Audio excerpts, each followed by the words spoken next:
Welcome back to Often Wrong. Today, we are discussing how we talk about suffering and how we're maybe getting it wrong. Drawing on examples from religious traditions, personal experience, and just the broader world, we want to know how to engage in suffering in a way that doesn't turn us away from each other. So, let's get into it. Hi, people. Thank you so much for listening. We love bringing you these conversations with experts that we think you should know and remind you all that it's okay to be wrong because we model this for you every single week right here on this podcast. Please be sure to subscribe to our channel, like this episode, and most importantly, hit that notification bell to stay up to date for when the next episode is live. The more of you that engage, the better guests we can get. So honestly, this is for you, not for us. Thank you. Let's get into it. Welcome back to Often Wrong. This is the podcast about getting it wrong and why that should never stop the conversation. Today's episode is on a heavy topic, but also a really common one, whether we're always naming it or not. It's definitely something that I'm always thinking about. So today we're talking about suffering and how we engage with it, how we avoid it, and how it shapes the way we talk to and about each other. So suffering is something we all experience, but I feel like for a lot of people, we don't really know how to talk about it, or I don't know, maybe we share it in kind of odd ways. We will look away, we try to fix it.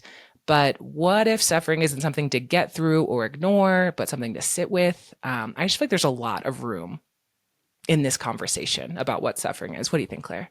Yeah, I think there's a lot here. It's a broad topic, but I think honing in on how we talk about suffering is, obviously that's the point of how we engage with our topics. But I don't know. I think suffering is not only pervasive, it's persistent.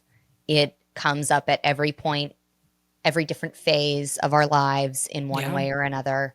And this is a topic that I have a lot to say about and have a lot of questions about. So I'm very excited to get into it. Me too. I think everyone knows suffering very well. But I think a lot of times we just pretend that we don't. And yeah, I want to talk about why. Yeah, I agree. So I guess we can start today with, how are we doing today? You can go first. I'm good. I just got married. I'm very excited. I feel like I'm in this new leg of my life, but there's also obviously during joy, the timeline that we're existing in right now in 2025, it is suffering. It is something you can see and touch, and whether it's directly in your day or in your neighbors or on your friends' social media, it's present. So that's something that I think I have been grappling with for a little bit now. Yeah. But yeah, overall, right now, I'm doing pretty well, and I'm excited to be talking to you. Thank you. I'm always excited to be talking to you. But yeah, I mean, you just got married. It's an extremely exciting time. I'm hanging on. I'm hanging in. The architect of my own misery in a lot of ways, but Aren't we all?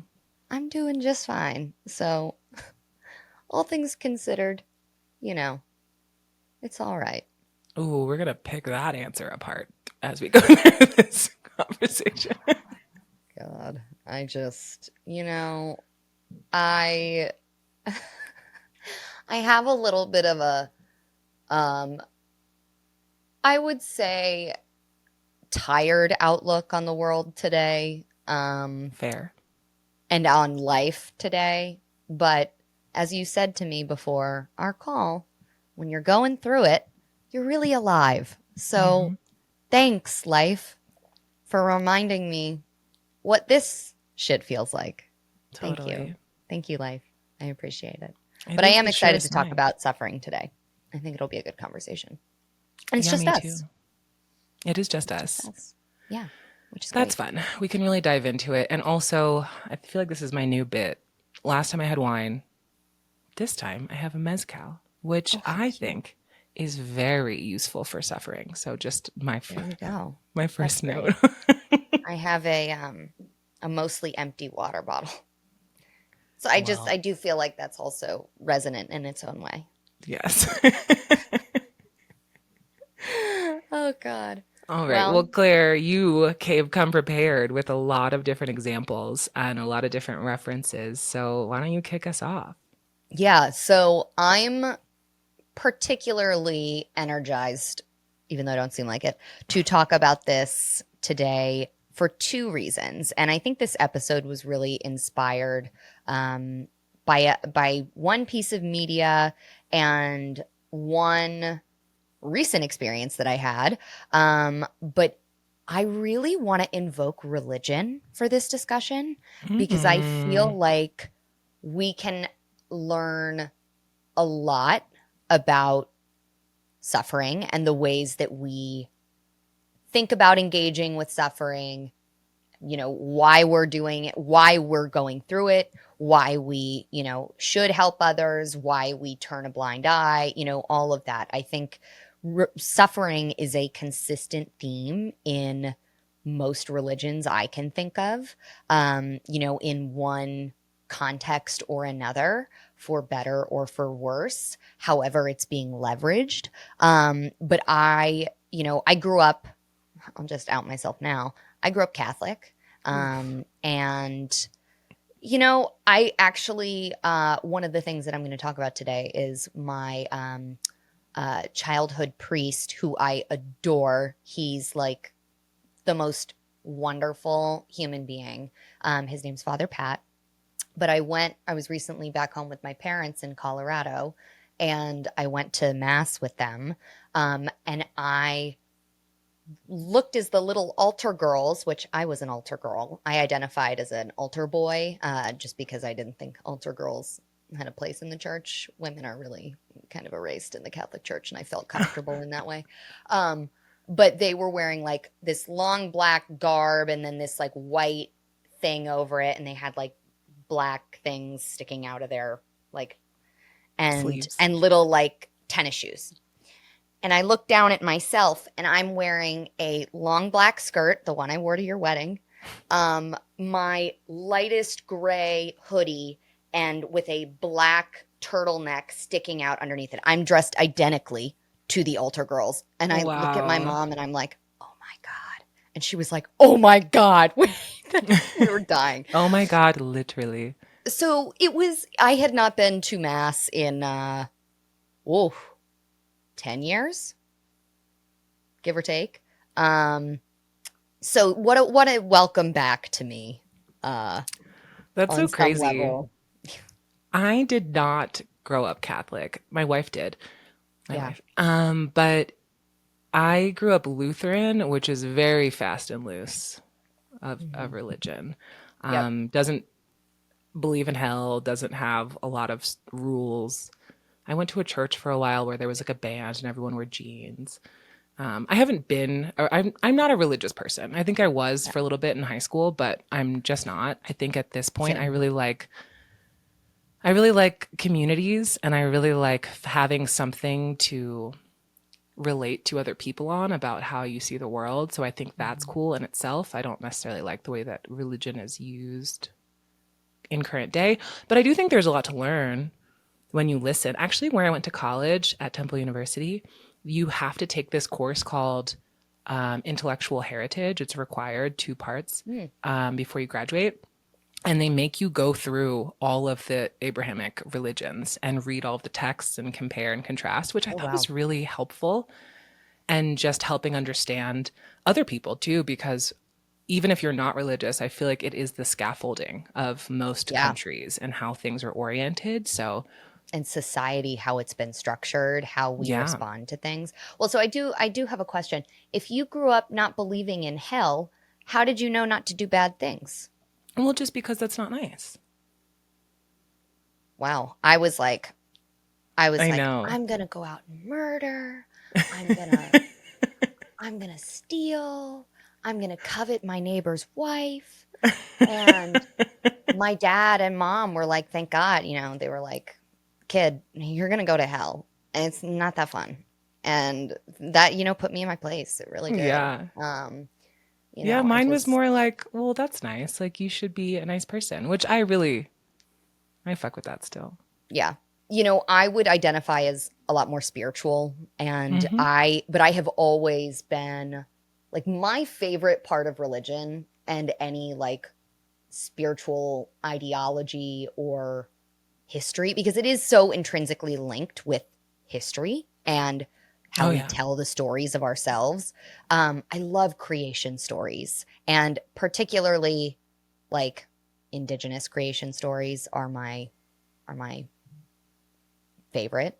But I would say that there's a lot to learn, even if you're not religious. I think there's a lot to be discussed here. Yeah. Um, and yeah, specifically suffering. So, do we want to get into what we're thinking about? Yes. What do you, or no, okay. So why are we having this conversation is really what I want to get at. Why do you think it matters how we talk about suffering? Because the way that I think, what comes to mind for me is just thinking about the way that people talk about their own suffering and the suffering of others really has so much power to change every conversation. Like one thing that I hear all of the time, and I wonder if this has roots in religion, but I guess I'll find out, is when people say, like, oh, well, I'm going through this, but it could be worse. And it's like, well, okay, yeah, of course it could be worse, but like that doesn't mean it's not valid. And then I feel like also when you say things like this, it kind of puts other people in that same box with you where it's like, well, don't complain too much. It's you're fortunate, and that's like these things can be true at the same time and often maybe always are. Yes. And oh boy, I have so much to say on this. I think that's totally right. Like the way that it often comes up is in a comparison sense, right? Like, oh, the classic line of like, finish your food. There are children starving, like, okay, that's a weird like reminder. It's like it's a if we look at how suffering is weaponized and not as a like threat, but as a guilt mechanism.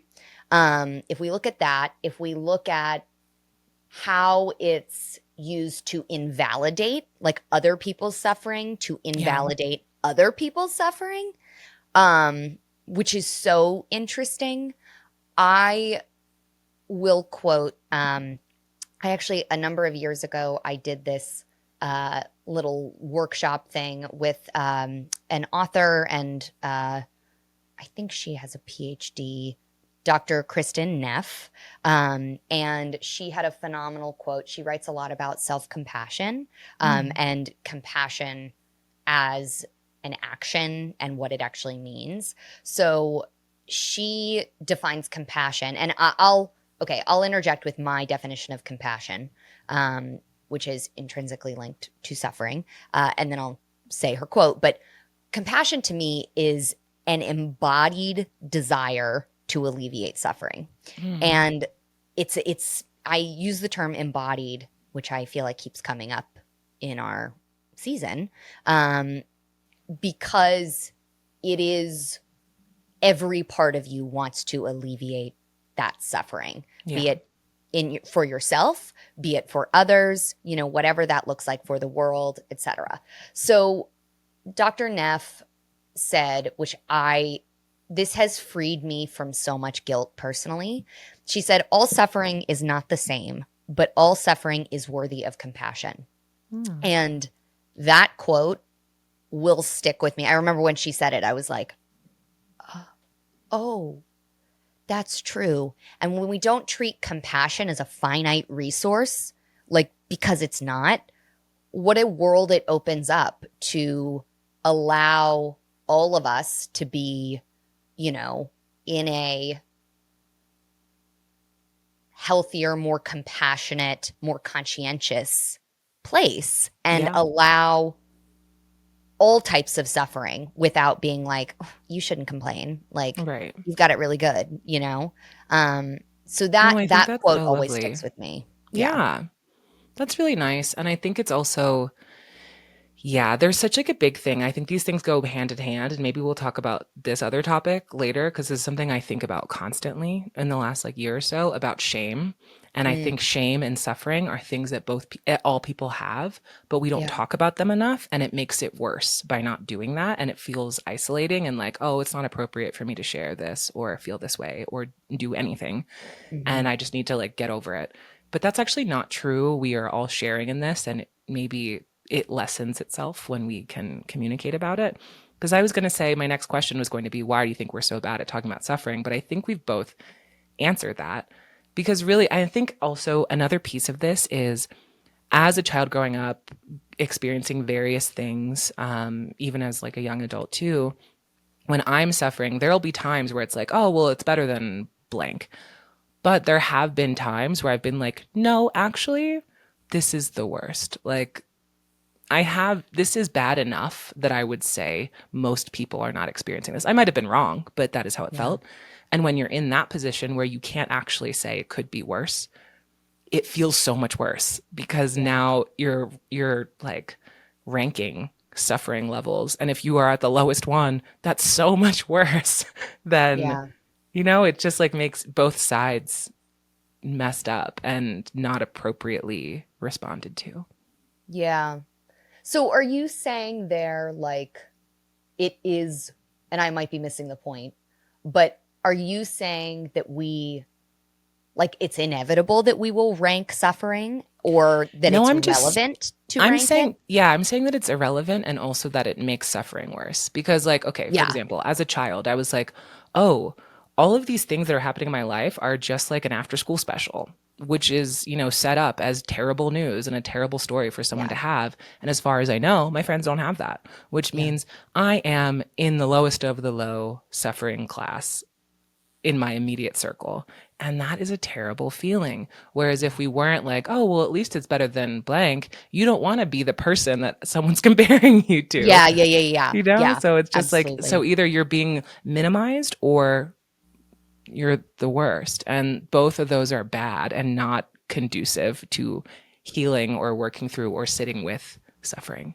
Absolutely. Well said. Hey, listeners, thank you so much for joining us again for this episode of Often Wrong. We really love having you here. We love the comments that you're leaving. We love the way that you're engaging with us. Claire and I obviously love to talk, but it's even better when you engage with us. So if you're enjoying this season of this podcast, our first one, as we're rolling things out, we're about 1/5 of the way through season one. If you're enjoying, please let us know by liking, subscribing, leaving your comments, submitting comments on our website. All of these things will be really helpful for us in giving you the content that you want to hear and making sure that your voice is heard in these conversations. Thanks so much. Let's get back to the episode. Well, I want to hear about these people you've invoked. Yeah. I think I'll start with I'll start with the article that came out last October. It is by Rabbi Elliot Kukla. I hope I'm pronouncing his name correctly. But they wrote a really touching piece in one of my favorite publications, Atmos Magazine. The article really explores suffering from a lens of growing up in a family of Holocaust survivors, part of the Jewish experience and their own lived experience, Rabbi Kukla's. And to me, what I got so much from that article was just meaningfully engaging with how we think about suffering and how we justify our actions based on fear of further suffering or based on empathy and compassion for suffering. Hmm. So, Rabbi Kukla in the article really highlights a divergent response to historical suffering. And I would say he he talks about a divide within the Jewish community. Some use the memory of the Holocaust to justify actions for perceived safety because of that suffering that was experienced in the Holocaust specifically. And while others in their community, uh, including descendants of survivors, Holocaust survivors, are advocating for ceasefires and having empathy towards Palestinian suffering. So really bridging the gap of like, this is all suffering. We're talking about the same thing. How are we applying it now? And why is it so important to acknowledge the present suffering? Yes, there's a historical context here of suffering. It really emphasizes, I think, how we choose to engage with Mm-hmm. present suffering and past suffering. So that's Rabbi Kukla.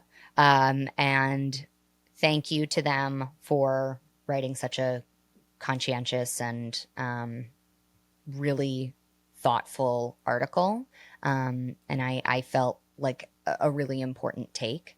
But so bringing it back to my own world, when I was at Mass with my parents, Father Pat at Holy Family in somewhere in Denver, Colorado, he gave a homily about suffering and justice and equality.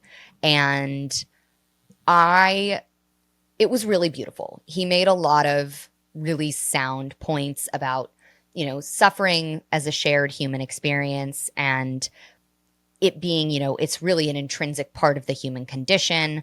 It's not a punishment, but a reality that everyone encounters. And, I would say to that, suffering is not a uniquely human experience, right? Like plenty of the more than human world suffers, Yeah. is capable of suffering and suffers, and oftentimes suffers at human hands. So, to me, it is like the ways in which we can suffer as humans are very broad. And Yeah. that is what is uniquely human. But it is a shared human experience. Yeah. He also talked a lot about which is a very, Christian belief, the redemptive nature of suffering. So that's like a theological Christian tenet that suffering can lead to personal growth, and a deeper connection with others.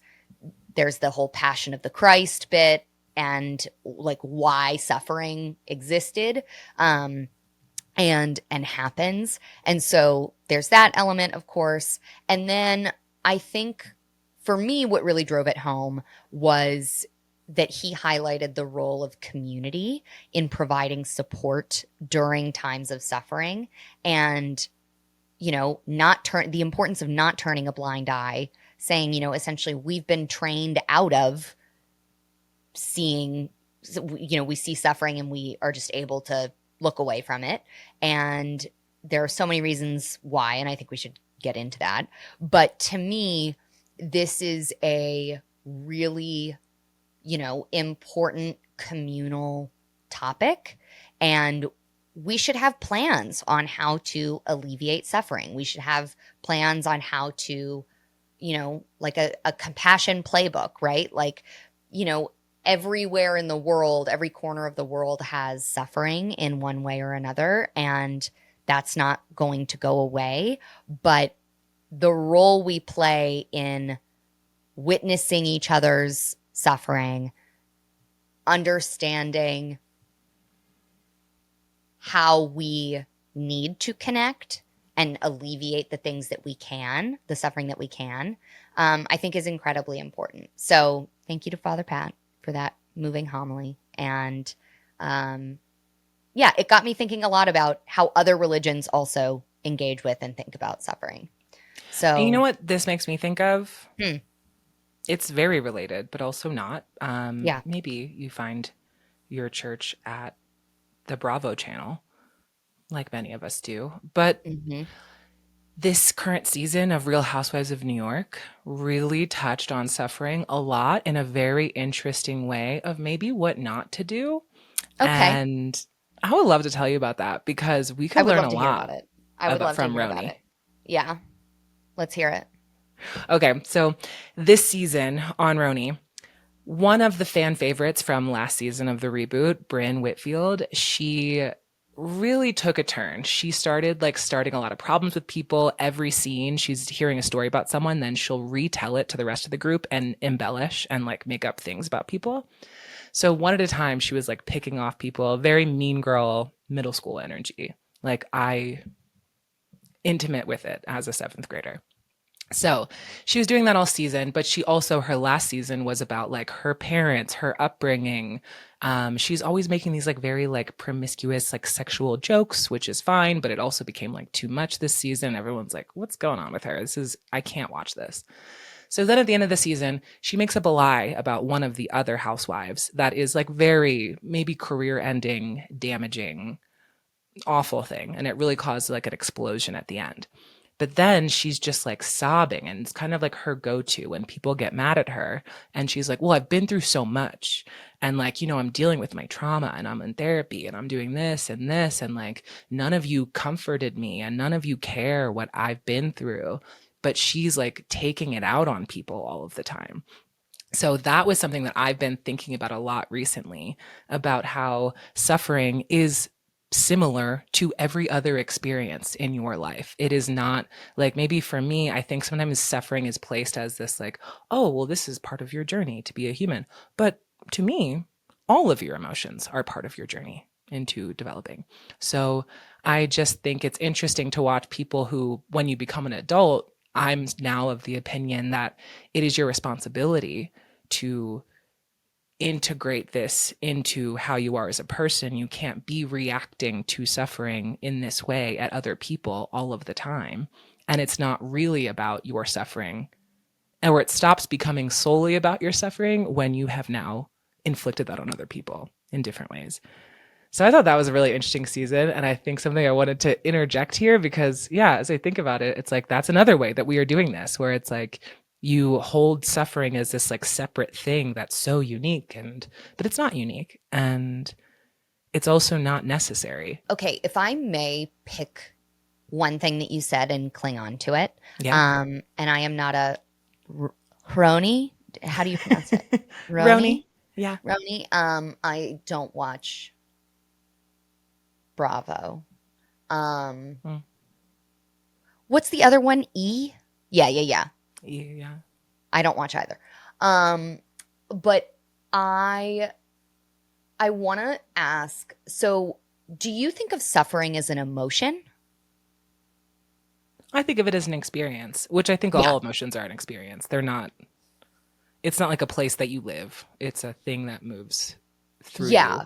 Yes. Oh, how interesting. Okay. Because, yeah, and I think of suffering as a state and an experience, but like it's like the emotion to me is pain, or like the feeling to me is pain Yeah. with suffering, you know? Yeah. So I think it's that's right. how interesting. Yeah. But I like your framing of But I think, everything is yeah, just it's an like the same experience. thing. It's like it moves through you. It doesn't, not to say that it ends, like it moves through you. Like, oh, it's done. It's moved Yeah. through. And now I will never feel it again. Yeah. It's a way of Yeah. being. It's like the wind. And you're like, We move oh, through it or it moves through us. yeah, like Yeah. it's rainy today.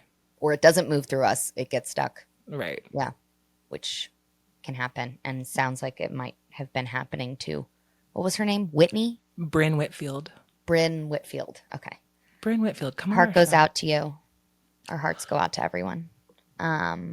Always. Well, Always. okay, sorry, I derailed you, but I do want to. I think it would be interesting to go through, because I know you mentioned a rabbi and a Catholic priest, and there are, I don't know, let's give some examples, because I can think of a few about how religions engage with suffering.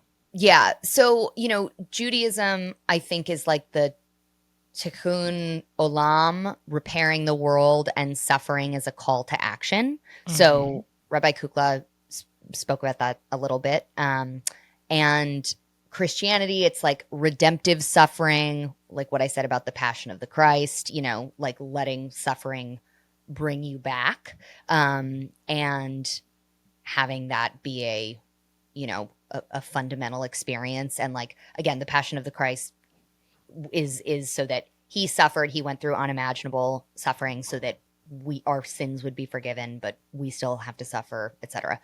Things like that. And then I think about Buddhism as well, switching out of the Abrahamic religions. The suffering, I don't quite know the name of it, but it's the like first noble truth that suffering is fundamental to existence. And Buddhism does a lot of like really interesting things about how to not further suffering, among others, which a lot of these do. Like these are like the off-brand Spark Notes versions of like how each religion touches on suffering. But I think, you know, the core tenets of this among religions are we see how to reduce suffering, how to understand why we must suffer, and really, I think in many ways, yeah, why suffering is necessary and how to reduce it, but, you know, and then also how not to make others suffer. So reducing suffering for others and ourselves, and how I to think, respond to it yeah, elsewhere. and I think that's really interesting because for me, like, I think at this point in my life, if I'm thinking like cerebrally about suffering, I don't understand why you would want to reduce it. I mean, as a human being with feelings who doesn't like the feeling of pain and suffering, obviously I would like to reduce it, but I think overall, if like I was saying earlier, if it is just like every other feeling and all of these are instrumental to producing something, I don't know. I'm curious about why that's such a thing. Like that, I remember there was a long time where I would think about like meditation and doing all of these different things, or like I was a yoga instructor for a long time, writing, journaling, you know, to like kind of get out of the feeling that you're feeling. And now I'm more like, well, I don't know if that's my goal. So I'm just curious Mm. about how that became, and except for it maybe being this thing within religions where it's like that is a very enticing offer. Yeah. So it's interesting because I feel like what I'm hearing from you is more of a commentary on individual suffering versus like collective suffering, which, like, if we think about where a lot of these texts were written, it wasn't necessarily like Christianity, I think, has and is obviously what probably you and I are both most familiar with. But like, you know, okay, we're looking at Jesus's suffering, but then we're also looking at, oh, let's see, what's a community of people who suffered in the Bible? Um, like, All of them. oh, the Jews. Like, yeah, you know, there are a lot of different, you know, kind of encapsulations when we're talking like famine, poverty, you know, those kinds of like broader things at a communal level, which, so I'm kind of hearing from you, like, because I believe, correct me if I'm wrong, you would want to alleviate that kind of suffering, correct? Oh yeah, of course. Yeah. Okay. Great. Just for the record, How, yeah, just like as a Lisa's personal project. anti-poverty. That's Oh, yeah. yeah. Well, That's I'm nice. definitely against like systemic suffering, on Yes. purpose suffering, Yeah. but I think like these things are separate from, you know, I'm trying to think of like a breakup or like you got fired, or you know, these ways of like these like kind of smaller scale things where it's like, well, this But like, is part of it. so I would say though that a lot of that's not suffering. Like, I'll invoke Jessica and say grief is not all around us. Suffering is not all around. Like, not everything is suffering either. I Like, don't know if I agree with that. to me, I think suffering can happen when we don't move on from the pain. But and again, this is like from an individual experience. Suffering can happen when we don't allow ourselves to move on or we don't move through the pain. But like, pain is pain. Pain is pain, grief, you know, sadness, anger, all the unpleasant things that we can get stuck in. That is, to me, what those things are, and that is separate from suffering. Now, the state of suffering and the experience of suffering can bring in all of those things. Well, I But think to maybe me, these are it's, two different things. I think maybe there are two types of suffering because I'm thinking of, yeah, like a systemic suffering where people are impoverished, not with safety for a reason that was put upon them, and mhm, then and which I think can also happen on an individual level, whether that's like abuse in your family or in your relationship or things like that. And then there's also the mental suffering, which is the mhm. prolonging of something. And but I think those all still qualify as suffering, but they just might be two different types. And I Yeah. don't think, but just like we were saying at the beginning, I don't want to rank them because I mean, they're again, different. they're Yeah. different and suffering is suffering and Yeah. no one really wants any of them. Right. Yeah. Yeah. I would agree with that. I would agree with that. I would agree with that. Yeah. And I guess if I'm also thinking about like, I mean, again, I do feel like there's so much to learn from. So, like Hinduism, for example, Yes. in karmic systems and, you know, Dharmic systems. yes, suffering being tied to past actions, Mm-hmm. past lives, etc. Moksha, which I actually remember from my world religions class, liberation as a way out of suffering, understanding how to break free of that. In Islam, suffering can be looked at as a test from Allah and, the virtue of patience. We see that a lot, like the test bit, I think, in the Abrahamic religions as well. For sure. Um, all of them, including Islam. And then Taoism actually has a really interesting one, which is to me very resonant. But they one of the ways that they look at suffering is as a resistance to or as a result of the resistance to the natural flow of life. And Maybe I'm to a me, Taoist. yeah, I That's don't know kind of much what I was about saying. Taoism. I Yeah. gotta I look mean into I mean more. really though, but like it's that's and that's what I was saying too. Like suffering is what happens when you don't move on from the pain, but suffering is what happens when you resist the things that are supposed to be happening to you, I But then think. that doesn't really make sense. I don't know. That kind of like plays into what we were just talking about, like types of suffering, because if Yeah. it's you're still suffering, like if you are Well, being and it's not any better or worse. Like it's suffering. It's suffering. yeah. And And it's even just if like it's if things are yeah. being inflicted upon you and there's nothing you can do to stop them, you're supposed to be like, Yeah. well, I'm not resisting. It's fine. I'm just Yeah. hungry and I'm not resisting. This is just the flow of my life. That doesn't sound realistic to me. But No. so And it's like that's suffering still exists, even if, yeah. because I feel like a lot of these put like this individual responsibility on you to be like, well, you're suffering because it's your fault. And I Yeah. don't really like that. Well, and I don't think honestly that's not what I gleaned from. There are certain elements, yes, of blame, but I think suffering, I wouldn't even say there are two types of suffering. I would say there are infinite types of suffering, Yeah. right? Like, and you can probably have a lot of different types of suffering happening all at one time within you. I mean, I'm sure I have had multiple types at one time. Um, And but like we said, this is Cliff's Notes because it's also like, yeah, suffering is, resistance to the natural flow of your life. I'm sure there's further reading we could do on this that would, yeah. illuminate more. But it's also like, it feels like suffering exists. It feels like you could exacerbate your suffering by Hmm. resisting it. Yeah. Maybe not eradicate it by not resisting it. Thank you for that overview of all of these Hmm. different ways that religions look at suffering, because Yes. that is a helpful thing to ground it. Like I said, this is like the major scaffolding around most people's understanding of what suffering is and what they're supposed Yeah. to do with it. But I think that brings to another question, which we've already started touching on because we can't help ourselves. But what are we getting wrong about suffering? Yeah. I'm going to go first with an observational question.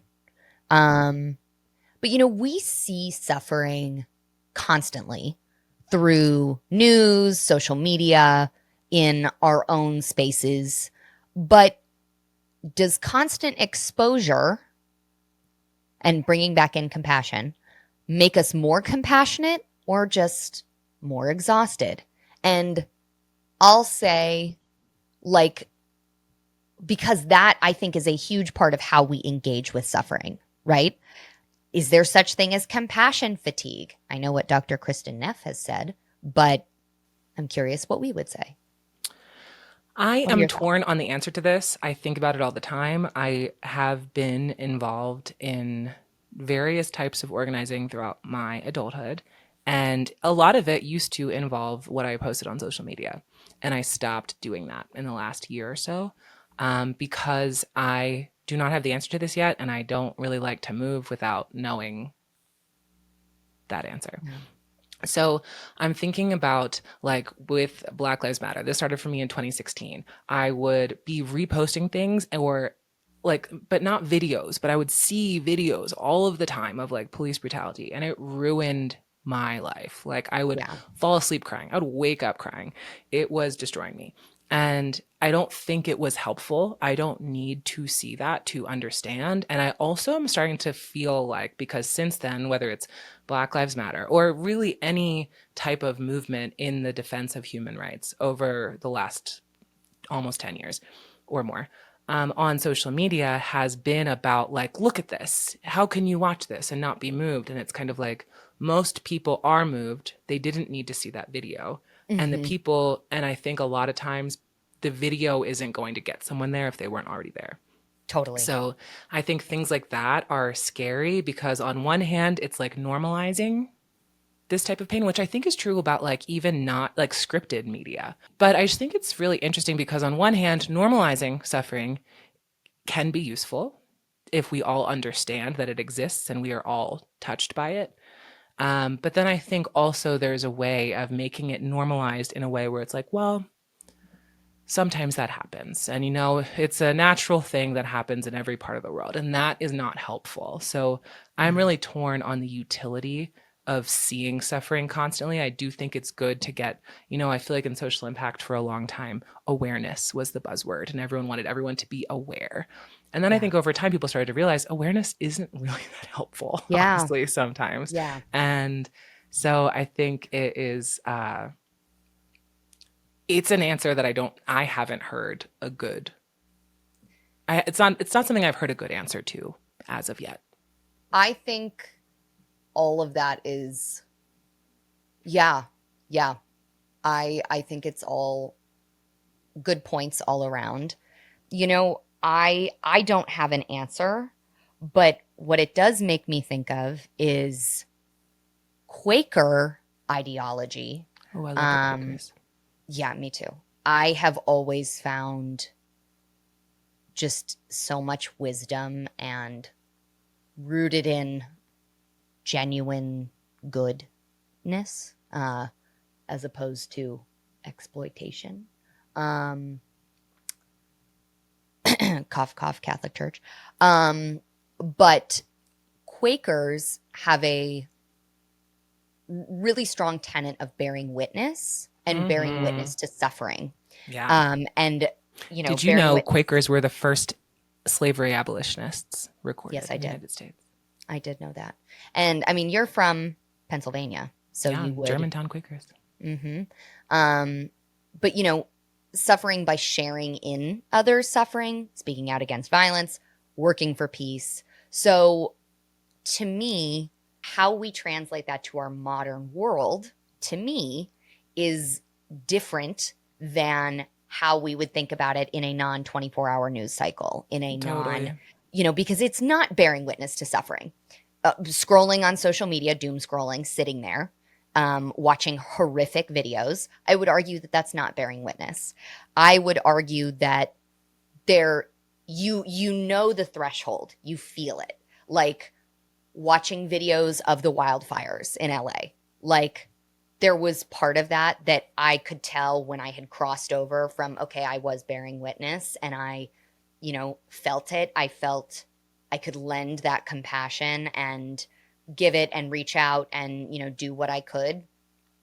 And then it crossed over into, it wasn't compassion fatigue. It wasn't empathy fatigue. It was honestly just information fatigue, and it was like, okay, Mhm. I can't do anything. I can't do anything. I'm 100 miles away. I can't do anything. Totally. And beyond what I've already done. So I think it's interesting to think about all of these concepts around suffering and all of the learnings and the teachings, how we can engage there Oh, I in have our something to say. current context. Yeah, This, please. honestly, thinking about social media, for example, I think I'm really glad to be having this conversation because this has been on my mind so much. But like how people talk about suffering online. So there, and I think this ties to some Quaker things as well, because people, like, you could post a video of yourself crying in front of your house that burned down, and that told the Yeah. whole story. And we could bear witness to that and offer support in whatever way that Yeah. looked like. But then there's also then the people who are just like, I can't believe this is happening. Look what's happening to all these people. And like, and then it's about us bearing witness to your suffering about their suffering. And it's like, it becomes like a whisper down the lane Yeah. situation. And maybe that's not that useful. And, but one thing, I used to work at a Quaker school for a year or so, I an didn't know elementary that. school. And yeah, it was really sweet. And they had their meeting for worship once a week. And their meeting for worship is like their church, but they don't have a sermon. No one speaks at this church. Oh, So Quakers, they get into the room and they sit silently for an hour. Well, at least these children did. I don't know how adults do it. But then for an hour, you have to sit silently. And if something moves you to speak for the good of the group, I you didn't know stand up that. and you say something. Yeah. But no one is allowed to respond to you. You're not allowed to like make a conversation out of it. You just sit back down. We all just have to sit with it. And that is super witnessing. Like you just have to, whether it's like, we had a child who stood up who was like 10 years old and was like, the rhododendrons are blooming. They look so beautiful today. And everyone was like, so true. Like we just have to sit with that for a minute. And then, and it was just so nice. And I think Yeah. that is like an interesting thing to think about because it also comes down to sometimes it would happen where no one would say anything.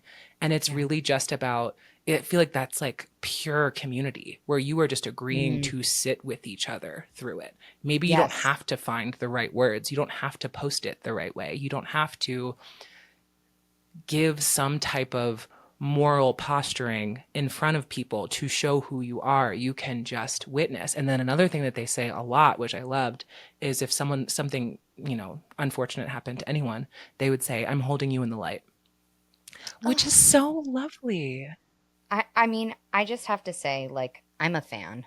I'm I'm just a such a fan. fan. I'm really, truly like, what a beautiful way to move through the world, and what a beautiful thing to be rooted in.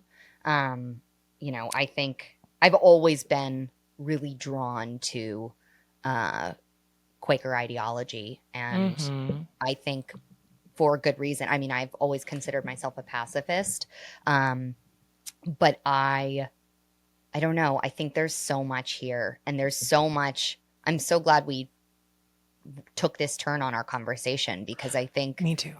there's a lot here, and like with other religions, I think there's trying to teach us how to hold suffering, and now in our current world, in our Western capitalistic society, and with productivity culture and all of that, like we minimize suffering, we silence it, we try to make it productive. Like I think about even like the pandemic, trying to like that march being like, oh well, I'm at home, so we gotta like learn how to do things while we're here. Like Right. everybody needs to learn how to make sourdough bread, and we were all suffering. Yeah. um, and but we were trying to turn it into like an opportunity.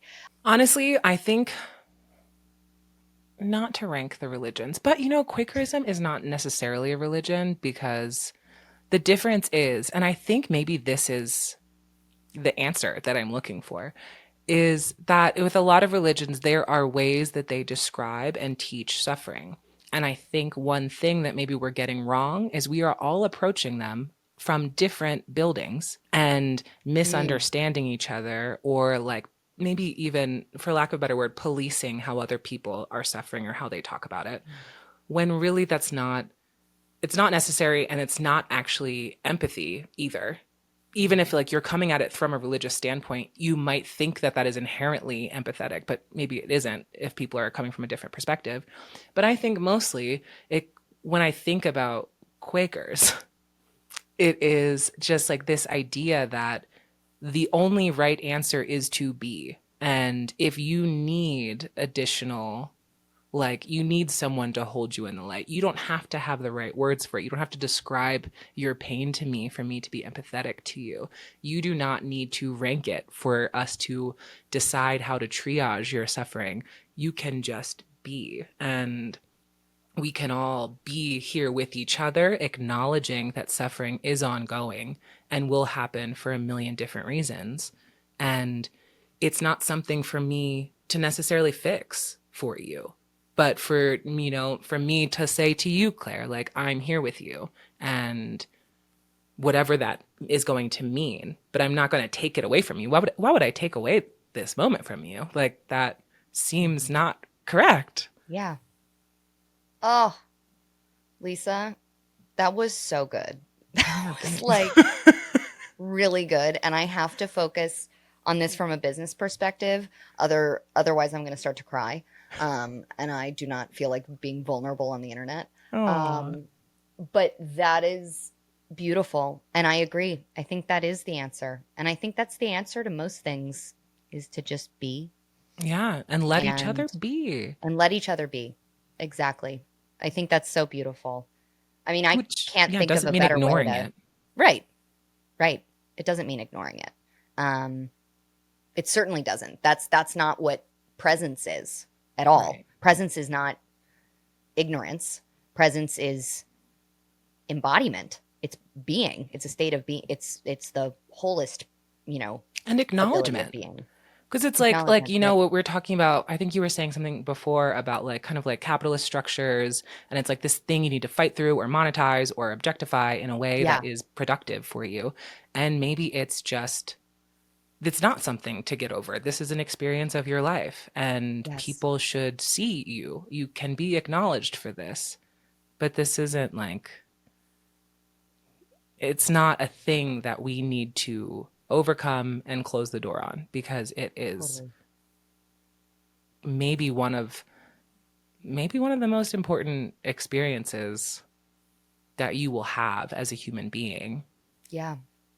Absolutely. I used to think that as a child who experienced quite a few unfortunate times. But I used to always think like, and actually I still think this now. Thank God that happened to me, Yeah. because I understand so many more things now. Same. Like I Yeah. remember after like my first breakup ever, I was like, "Oh my God, I understand what this song is about now." And I didn't know Yes. before. Oh, totally. That's actually like engaging with art after you've It's the been through best. any kind of pain or trauma. You just see it differently. You're just like, "Oh, Hmm. I get it. Yeah, I see that. I've been there, Specifically, I you know." remember the love song by Sarah Bareilles, and I was like, "What the hell is this song about? It's so annoying." And then I had a breakup, and I Yeah. was like, "Oh my God, Oh. yeah, Yeah. I'm not Yeah. gonna write you a love song."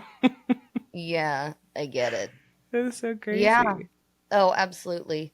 Well, I mean, I can't think of a better note to end on than this Yeah, one. then solving the problem with how we talk Than about solving the suffering. problem with an acknowledgement that it's not a problem to solve necessarily You in can some send our way. Pulitzer. Just email us. We'll give you an Yeah, address. just email us. That's no problem.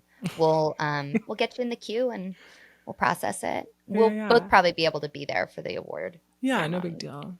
We'll try. We'll do our best. We're busy. Um, but yeah, I'm curious to the audience. How do you see suffering talked about in your own circles? Yeah, I Um, would love to know if there's something that we missed, or if honestly, in our little quick descriptions of different religious perspectives, if we got it wrong, tell us. I know y'all love to Please tell do us. that. Well, Definitely tell and I us. know it was reductive. I know that, but you can tell us all the ways it was reductive and The podcast can't how I be that offended. long. Yeah, yeah, So yeah, yeah, tell us if we're wrong. Tell us if there's something that you think would have been a helpful thing to add. We would love to hear yeah, it. Obviously, it's something we're really interested in, so we could keep talking about it, and maybe we will if you respond and let us yeah, know. yeah. Absolutely. Well, thank you, and from from all of us here at Often Wrong, we appreciate you listening to our an interesting and exciting conversation about suffering.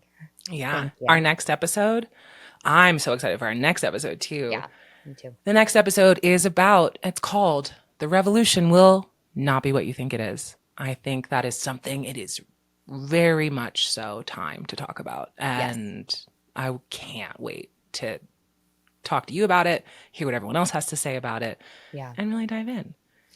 I So, imagine suffering will come up in that conversation as well. certainly. And perhaps I'll make a little bet most episodes because it's, Yeah. And honestly, there. yeah, what is another precursor for revolution? Suffering is the main one. So Yeah. Amen. That's but let's talk about what it looks like, what it could what a good really segue. be. Yep. Yep. What a good segue. Okay. Well, thank you all. We'll see you next time.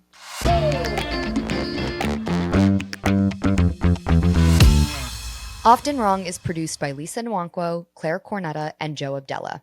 This episode was shot and edited by Joe Abdella. Special thanks to Michael Drummonds. Often Wrong is a Carrot Impact podcast. Go to carrotimpact.com/oftenwrong to learn more.